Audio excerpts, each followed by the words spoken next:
तारीख 25 जून। नई दिल्ली से डिब्रूगढ़ जाने वाली राजधानी एक्सप्रेस के यात्री गहरी नींद में सोए हुए थे। छपरा स्टेशन से 2 किलोमीटर दूर अचानक ट्रेन में जोरदार झटका लगा और फिर वो हुआ जो किसी यात्री ने सोचा भी नहीं था। ट्रेन की 12 बोगियां हादसे का शिकार हो गई। लोगों को पहले लगा कि इमरजेंसी ब्रेक लगाया गया है, लेकिन जल्द ही पता लग गया कि ट्रेन पटरी से उतर गई है। 10 मिनट में अचानक एक ऐसा हादसा हो रहा है कि जैसे लग रहा है कि गाड़ी इमरजेंसी ब्रेक ले रही है।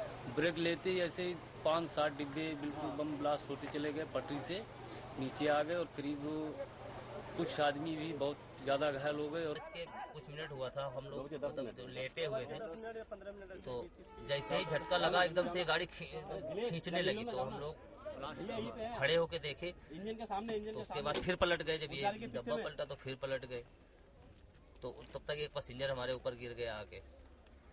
तो कैसे भी तरीके से उठे और फिर जब देखा कहीं से निकलने का जो देखा तो बाहर थोड़ा सा एक जगह मिली, वहां से धीरे से चढ़ के हम बाहर निकले। हादसे के दौरान 5 coach B1, B2, B3, B4 और पेंट्री कार पलट गए, जबकि 7 कोच B5 से B10 और पावर कार पटरी से उतर गए। हादसे के तुरंत बाद राहत बचाव का काम तेजी से किया गया और स्पेशल ट्रेन के जरिए ट्रेन के सभी यात्रियों को नजदीकी स्टेशन पर पहुंचाया गया। घायलों को छपरा और पटना के PMCH अस्पताल में भर्ती कराया गया है। और हम 10 डॉक्टर के साथ, पूरे पैरामेडिकल के साथ यहाँ स्वयं हैं। जरा सा भी कोई प्रॉब्लम हमारे पास नहीं है। और भी आएगा अगर पेशेंट। 10 एम्बुलेंस, अभी 6 एम्बुलेंस वहाँ पड़ी हुई है। राजधानी ट्रेन में हादसे का शिकार हुए लोगों के लिए रेलवे ने मुआवजे की घोषणा की है। माननीय रेल मंत्री ने जो जिनकी जान गई थी उनके लिए 2 लाख रुपए का एक्सग्रेशिया, और जो ग्रीवियस इंजर्ड थे उनके लिए 1 लाख रुपए का, और जो साधारण इंजरी उनके 20,000 रुपए का मुआवजा कंपनसेशन अनाउंस किया है और इस पर नजर बनाए हुए रखे हैं। हादसे की वजह से इस रूट पर ट्रेनों का आवागमन प्रभावित हुआ है। रेलवे के मुताबिक 72 ट्रेनें प्रभावित हुई हैं। 25 ट्रेनों को कैंसिल कर दिया गया है, जबकि कई ट्रेनों का रास्ता बदलना पड़ा। ट्रैक रिस्टोरेशन का काम युद्ध स्तर पे चल रहा है। शाम तक उम्मीद है कि हम ट्रेन रिस्टोर कर पाएंगे, ट्रैफिक रिस्टोर कर पाएंगे। हमारे इस एक्सीडेंट की वजह से जो छपरा गोल्डनगंज सेक्शन प्रभावित हुआ, जहाँ पे एक्सीडेंट हुआ, कई ट्रेनों को हमें प्रभावित हुई हैं। घटना के बाद मौके से 25 किलोमीटर दूर छपरा के दीनापुर में 3 टाइम बम बरामद किए गए हैं।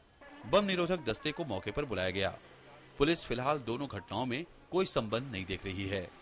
राजधानी एक्सप्रेस जहां दुर्घटनाग्रस्त हुई है, उससे कुछ किलोमीटर आगे भी एक मालगाड़ी पटरी से उतर गई। यह हादसा पूर्वी चंपारण जिले में मुजफ्फरपुर और मोतिहारी रेलखंड पर मेहसी और चकिया स्टेशन के बीच हरपुर के पास हुआ। बताया जा रहा है कि नक्सलियों ने धमाका किया, जिससे हादसा हुआ। धमाके के चलते मालगाड़ी के 18 डिब्बे क्षतिग्रस्त हो गए। विस्फोट इतना तेज था कि रेल पटरी पर 10 फीट का गड्ढा हो गया। देख रहे हैं आप, प्रथम दृष्टया इसमें कोई सैप्टेज प्रतीत होता है, लेकिन इसके लिए FSL की टीम बुलाई गई है। एक्सपर्ट ओपिनियन आएगा, लेकिन अभी संभावना अधिक उसी की है कि कल नक्सल का बंद कॉल दिया गया था और तो घटनास्थल को देखने पे भी जो इंडिकेशंस मिल रहे हैं उसी की तरफ लग रहा है।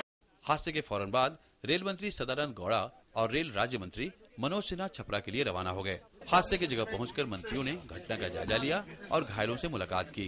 रेल मंत्री ने प्रधानमंत्री नरेंद्र मोदी को हादसे और उसके बाद के राहत कार्यों की पूरी जानकारी दी। राष्ट्रपति और प्रधानमंत्री ने राजधानी एक्सप्रेस हादसे में हुई लोगों की मौत पर संवेदना प्रकट की। घटना के बाद रेलवे ने तमाम हेल्पलाइन नंबर जारी किए। News night desk, DD news.